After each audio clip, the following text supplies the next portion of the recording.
오늘 말씀은 고린도전서 7장 32절부터 35절까지의 말씀입니다. 너희가 염려 없기를 원하노라.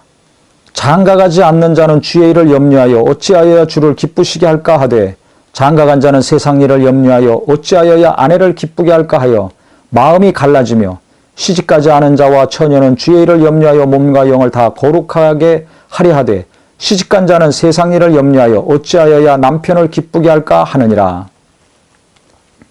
즉 결혼 안 한 사람들은 오직 주님을 기쁘시게 하려고 신경 쓰고 고민하고 노력하고 애쓰는데 결혼을 하게 되면 아내는 남편을 기쁘게 하려고 마음이 나눠진다는 것입니다.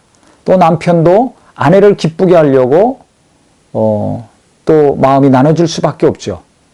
그래서 혼자 있을 때보다 결혼하면 배우자를 생각하고 배우자를 기쁘게 하려고 또 그 배우자의 사랑을 받으려고 마음이 나눠지고 시간도 나눠지고 물질도 나눠질 수밖에 없습니다. 전심으로 하나님께 향했던 마음이 당연히 나눠지죠. 그런데 바울이 내가 이 말을 하면 왜 내가 이렇게 얘기하느냐 하면 너희의 유익을 위하며 너희에게 올무를 노려함이 아니니 오직 너희와 하여금 이치에 합당하게 하여 흐트러짐이 없이 주를 섬기게 하려 함이라. 왜 이렇게 이야기했냐면 흐트러짐이 없이 주를 섬겨야 되기 때문에 내가 너에게 올무를 주는 것이 아니다. 부담을 주는 것이 아니다. 이치에 합당하여 흐트러짐이 없이 주를 섬기게 하려 함이라 그랬습니다.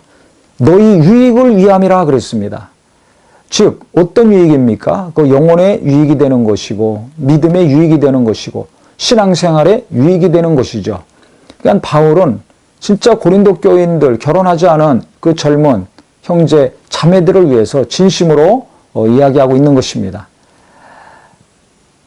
지금 이 시대에 만약에 바울이 왔다면 어떻게 얘기할까요? 지금 고린도전서 기록했던 것처럼 곧 주님이 오실 테니까 될 수 있으면 혼자 살아라 라고 얘기했을까요? 아마 결혼해서 믿음으로 잘 살아라 이 얘기했을 것 같습니다. 시대에 따라서 하나님의 역사는 다르죠. 그런데 그것이 중요한 것이 아니라 지금 중요한 것은 이치에 합당하게 하여 흐트러짐이 없이 주를 섬기게 하려 함이라. 즉 결혼해서 우리가 마음이 흐트러지는 경우가 있고 결혼해서 마음이 흐트러지지 아니하고 더 신앙생활 잘할 수도 있습니다. 당신은 주님이 곧 오신다는 사상이 팽배했기 때문에 다 그렇게 생각했기 때문에 바울이 자기도 독신으로 살았고 또 그래서 젊은이들에게도 아직 결혼 안 했으면 독신으로 사는 것이 낫다. 하지만 독신으로 사는 것은 은사죠. 저번에도 말씀드린 것처럼 그건 은사 받은 사람만이 이제 혼자 이렇게 살아야 되고 은사 안 받은 사람은 이제 결혼을 해야 됩니다. 그래서 결혼해도 죄 짓는 것이 아니다라고 앞에서 이제 언급한 것입니다. 이 중요한 것은 마음이 흐트러지는 것이 이게 중요한 것입니다. 그 마음이 흐트러지지 않으려면 어떻게 해야 됩니까? 나는 믿음으로 살아니까 바울이 지금 얘기한 것처럼 나는 이제 혼자 독신으로 살아야지. 은사를 받은 거 체크하셔야 됩니다. 성욕이 거의 없던지 혼자 있어도 항상 행복하고 만족하고 외로움과 고독함이 없어야 됩니다. 이런 분들이 혼자 살아야 될 사람들입니다. 그렇지 않으면 결혼해야 되는데 이 결혼해서 어떻게 되는가? 남편을 너무너무 존경하든지 사랑하든지 아니면 아내를 너무 사랑해서 남편이나 아내에게 마음이 다 뺏긴다면 어떻게 됩니까? 또 사랑하는 마음은 없는데 비유 맞춰주느라고 많은 물질을 쓰고 시간을 쓰는 경우도 있습니다. 계속 철철이 옷을 바꾸고 산다든지 또 계속해서 외식을 즐긴다든지 여행을 한다든지 그 많은 시간과 비용이 들어갑니다. 하나님께 헌금하는 것은 인색하고 교회 나가서 기도하고 예배하고 봉사하는 것은 인색하면서 자기 자신을 위해서 자기 남편을 위해서 아내를 위해서는 많은 시간을 쓰고 물질을 쓰는 것은 그게 하나님 앞에 거룩게 하지들 않습니다. 마땅하고 당연한 것으로 생각하고들 삽니다. 저는 이거 큰 문제라고 생각합니다. 특히 자녀를 낳아서 키울 때는 이게 더 심각해집니다. 아이들 낳아서 키우는 것이 힘들다고 아이들 안 낳죠. 또 어떤 경우는 결혼해서 사는 것 자체가 힘들다고 결혼 안 하는 경우도 있습니다.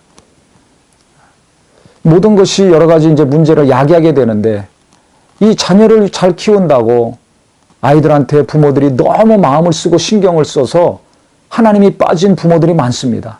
교회는 다니고 열심히 기도는 하는데 계속 기도하면서 두려워 떨고 자녀들의 교육과 앞날을 생각하면서 두려워하는 사람들이 너무나 많습니다. 왜 그렇습니까? 하나님께 대한 믿음이 없습니다. 세상 유행 쫓아가기 바쁩니다.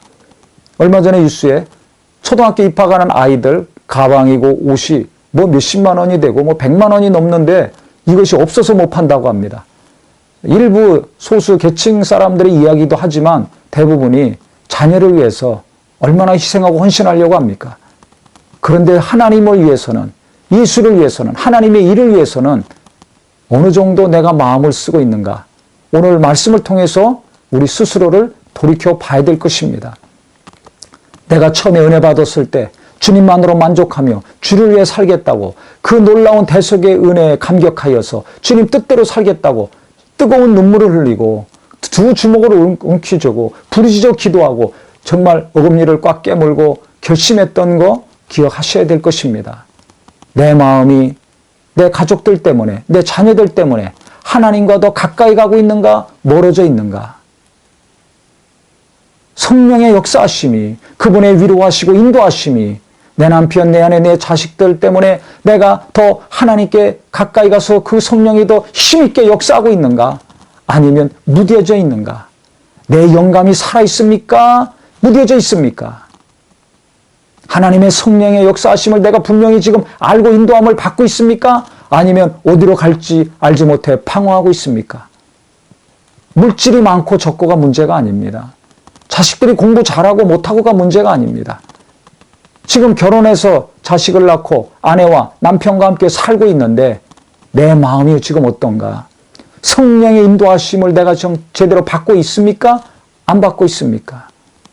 하나님을 향한 간절함과 사모함과 그분 뜻대로 자식도 키우고 남편도 내조하고 그 다음에 아내도 돕고 하는 것들 정말 내가 제대로 하고 있는가? 아닌가? 항상 하나님 앞에서 나를 돌아봐야 될 것입니다.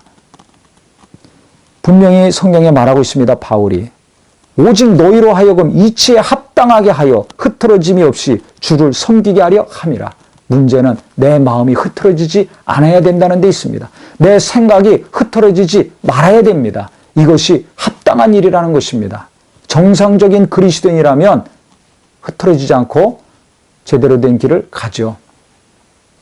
그래서 우리가 자식들을 위한다는 미명하에, 자식 잘 키운다는 미명하에, 남편을 사랑하고 아내를 위한다는 미명하에 내 믿음이 흐트러지고 있는가? 아닌가?